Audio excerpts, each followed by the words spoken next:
the tomato plants growing on this tomato trellis are about 5 feet tall, but that's half the length that many gardeners can grow tomatoes in a typical season. So how can I grow 10-foot long tomato plants?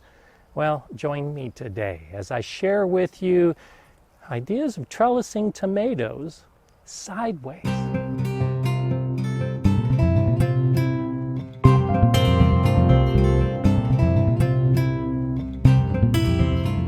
Hi, I'm Gardener Scott, and I love growing tomatoes, and I love growing tomatoes vertically. Most gardeners, when they grow tomatoes, will put them in some type of support or trellis. For indeterminate tomatoes like this, they'll keep growing and growing and growing until they're killed by freezing temperatures, which means the higher the trellis, the taller the plant. But for many of us, a trellis has a limit. When I was growing tomatoes in a 42-foot dome greenhouse at the Galileo School Garden, my tomatoes were 12 to 14 feet above the ground level. But that meant I had to get on a ladder to prune and harvest tomatoes that tall. But by growing vertically, I was able to grow more tomatoes in a given space. They can grow closer together if they're growing vertically. Well, I don't want to bring a ladder out to my vegetable garden to harvest tomatoes. So this trellis, where the plants get about 5 to 6 feet tall, is pretty much my limit. Past this point, I'll prune off the tips so that I can reach any fruit that needs to be harvested. This wire trellis behind all of these tomatoes is about 5 feet tall. And under traditional methods of vertical growing, I would also have to cap the height of the tomatoes just so I could reach them. But this trellis runs from end to end horizontally behind this bed.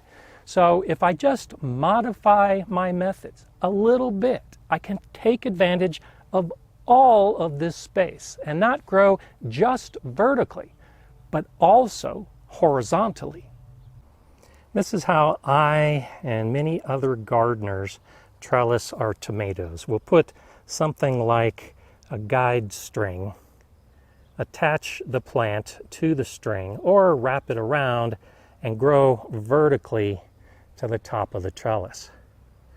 But the plant tends to fight us when we trellis this way. And so on this plant, you can see I'm also doing the same thing with the main stem growing vertically. But if we drop down to see how the plant is growing, we'll see that indeterminate tomatoes are putting out suckers, which will grow into complete new stems all along the main stem. So here's one that is for now growing horizontally. Here's another one, a sucker that has turned into a stem and is growing horizontally. And on the other side, it's the same thing. We have a branch extending out. We have another one right here. We have another one right here. And if allowed to continue, what typically happens in the garden is all of these branches, especially when they get weighted down by tomatoes, will drop to the ground and take up a lot of space. And most of us will prune off these heavier branches that are taking up space so that we can focus the growth on a single stem or maybe just a couple stems growing vertically. This is why those little flimsy tomato cages fail. It's because of these sideways stems that are growing that end up weighting down that little cage and causing the whole thing to fail and the plant to flop over. Or this is why a lot of the nurseries recommend planting tomatoes so far apart. It's because they'll take up a lot of space. Even in my heavy-duty cattle panel trellis, these side branches will extend beyond the sides and will need to be pruned off. But what if we don't prune these side branches? Each of these is the equivalent of an entire plant, which means we can grow a lot of tomatoes. And there are already flowers and fruit forming along this lower stem. So if I can avoid pruning it and instead focus on trellising these sideways branches, well, I've gained everything that I would have pruned off using other trellising methods. You can see how I'm doing this with this sun sugar tomato plant. As it branches out, I let it grow and then connect it to the trellis just using a tomato clip. All along this plant, as it branches out, I connect those side branches to the trellis behind. And as the plant grows, I'll continue to attach these sideways branches to the trellis. And I do this with all of the tomato plants that are growing along this horizontal trellis. As one plant begins growing sideways, I allow it to grow. And when the plant right next to it begins growing sideways, I allow that to grow as well. And yes, those branches will crisscross, but that's no problem. I do the same thing as with that single plant. The branch grows sideways and I'll clip it to the trellis to hold it in place. And the other branch that crosses it, I'll clip to the back trellis to hold it in place. This is a method of cordon pruning. And you may have seen this in city gardens or botanical gardens or in a nursery where they take fruit trees and intentionally prune the trees to grow at an angle and have those branches cross. It can be an effective wall when you prune trees that way. Well, when we're doing tomatoes that way, it's an effective way to grow more tomatoes. For the sun gold tomato that's growing in the corner of this bed, I'm using both horizontal trellises to my advantage and the tomato plants.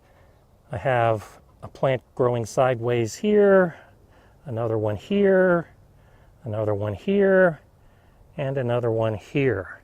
And going to the other side, I have sideways branches that are growing off to the back trellis over here, and then another one that's lower. This one, that's actually pretty long, crosses two tomato plants before it actually connects to the back trellis. This process to horizontally trellis is incredibly easy to do. I like to use these plant clips.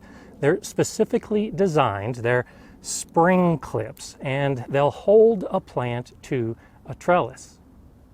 When I see a branch that I want to train sideways, this one is already starting to grow vertically, I'll go ahead and pull it down a little bit to maintain that sideways growth, and then just take the clip, put it over, and it's connected to the trellis. For the branching stems that might be in front of other plants, I'll use twine and tomato clips to hold it in place. So this one is growing sideways with this twine as a support, and I'm using the same twine to support this sideways branch right behind it. I have my tomato plants growing close enough to this trellis that I can use the back side as well. This isn't just a one-sided method of trellising. And so as branches grow through to the other side, based on their primary growth pattern, I can attach them vertically, or just like before, using these clips, attach them horizontally. And so now I've got these stems growing on both sides of the trellis, essentially doubling whatever would have been on the front side.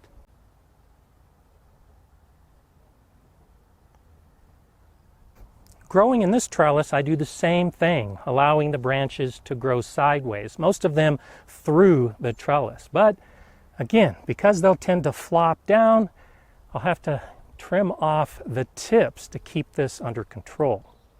But I don't have to do that in this bed. This bed is about 25 feet long. So the corner plant that I'm training along the back side, well, if my season were long enough and if the weather was good enough, I could theoretically have a 25-foot long tomato vine.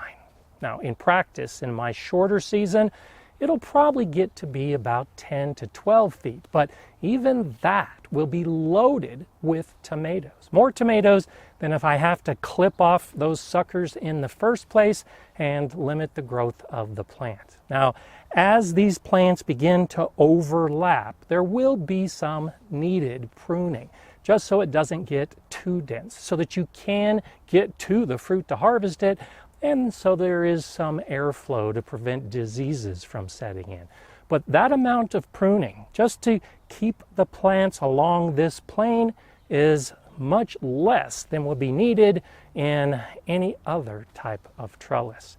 This horizontal trellising method, I think, is going to be very successful, and in this bed, probably give me the best results I've ever had. I'm Gardener Scott. Enjoy gardening.